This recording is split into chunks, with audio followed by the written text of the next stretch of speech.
Welcome, Exiles. I am getting pumped for the new crafting system. I love it when we get new tools in our toolbox to create cool and powerful items. And I think these new currencies we're getting are amazing for not just endgame min-max crafting, but frankly, anybody who just runs a map and can run into these currencies just doing regular content. It gives us a lot of power where usually it was all limited to if you wanted to craft something, you had to meta craft, you had to have exalts to spend, and that was just kind of ridiculous. And this gives us a little bit of power back where we don't just have to have 2x for every time we want to change the item type of thing. It gives us some power. Now, first off, I want to note one thing is this thing here and this thing here and this thing, we don't know what they are. They're probably some other currency orbs. This thing might be something new, but it looks the same as the greater Eldritch Ichor, so I don't really know. But there's definitely like 3 currencies that they have pictured here that we don't know what they are, so hopefully they give us some cool crafting potential there, and I'm probably going to cover it when the new league's launched and I run into these things and I figure out what they can do. But to start things off with the stuff I'm most excited about, it's gotta be, first off and foremost, the new is sort of kids on the block for influence. Now, I've heard a lot of people say that these sorts of items are going to be like mid-tier upgrades, but I just don't think that's true. I think in a lot of cases, these are absolutely going to be better than double elevated items or triple elevated items even. I think the power and the mod pool for what you can get on gloves and boots and body armor, things like that have gone up significantly, thanks to things like veiled mods, better essence mods, things like life regen rate, spell suppression, 2 of the strongest defensive suffixes in the game. I often look at those affixes as better than a lot of influence mods just because of how strong they are. I think regular items with getting 2 special mods as implicits are going to be very competitive, if not better in most cases, than like double elevated this with crafted, perfected prefixes and suffixes, etc.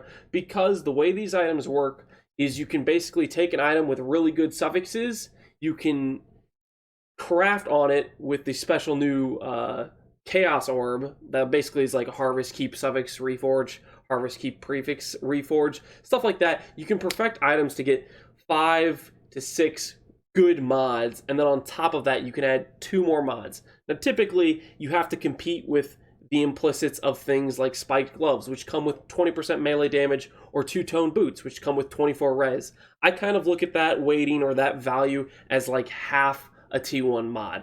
In my opinion, 40 or 24 res is half of 48 res, which is what you get with a T1 mod. So the way I look at it is, with influence mods, on average, your mods are going to be maybe a little bit better, but you're still looking at the difference in having like 6.5 mods on an item versus 8 mods, and 2 of those mods can be really good mods. Now, they've teased some really powerful stuff, one being 2 max res, which is absolutely insane power, and then they've teased fire multi, and you'll see here they list out the tiers of 1 through 6 on how you can upgrade them, and I've labeled where you can get these various currencies from. You can get them in maps, you can get them in the specific special new boss influence maps where you get the T2, T3 ones, you get the tier 4 ones from the bosses themselves, and then if you want to upgrade to tier 5 and 6, you have to drop the Orb of Conflict from Maven. Now, these things here, for example, 25 fire multi or 35% conversion, these are competitive with an elevated influence mods, because I think we can get elevated influence mods that give you 35% conversion. That actually might be a veiled mod now that I think about it, not an influence mod, but the dot multi is definitely an elevated influence mod. So these mods are 100% going to be competitive power level wise to influence mods, and we're just getting them as extra mods, as 2 extra mods basically on the implicits. Now, the one big caveat to this whole system of whether or not these things are going to be competitive and interesting and fun to build is, so help me, are they going to do Scourge Tuska again? Because they can have really strong mods, but what they did in Scourge is they gave us strong mods at weightings of like 5 and 1 and 2 or whatever, terrible weightings compared to here's stun and block recovery with the weighting of 5,000. It was an absolutely just like a slap in the face to tease good mods and potential of being able, like, oh, you could get this, guys. This is something you could get in Scourge, except you can't, because you have to Scourge like 1,000 items to get that one thing, and you've bricked 999 items, and you don't have the currency to brick that many good items if you're trying to min-max an item with Scourge. It wasn't feasible. So hopefully they didn't do Scourge to us again, and it's just basically a large pool of good mods rather than a large pool of a whole bunch of crap and like 2 good mods that are really low weighting. So I got my fingers crossed that they're not going to just completely screw us this time, and they're just throwing us a bone of power creep and something fun to build around that we can deterministically, make good gear for our characters.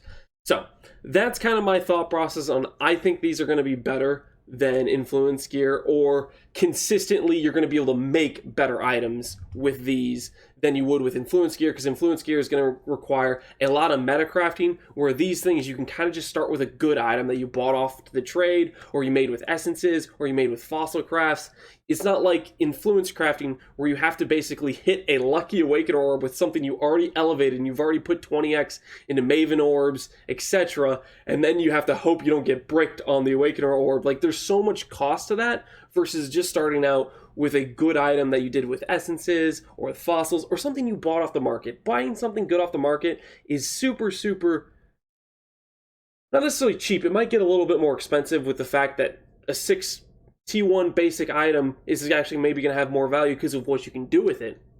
But it's still going to be way, way, way lower cost and way more affordable for any average player to pick up and craft on with these new orbs. Now, the next thing that excites me about the new crafting, of course, is the Eldritch Chaos Orb, Eldritch Exalted Orb, and Eldritch Null Orb, and that's because of the value they bring to the table.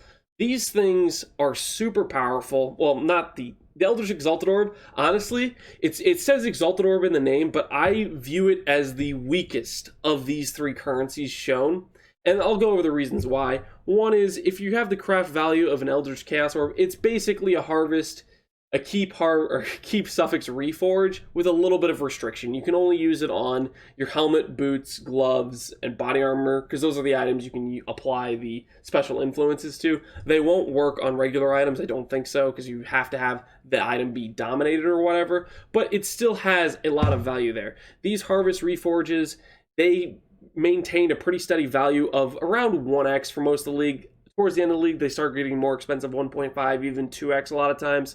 And they're very, very powerful for fixing items where you have a good suffix pool or a good prefix pool and you're trying to free up prefixes or free up suffixes to recraft it, or you're just trying to re-roll and try to get something good to start out with and maybe benchcraft to have like a 5 mod item or maybe even a decent 6 mod item type of scenario. I think Eldritch Chaos Orbs, very powerful, fantastic.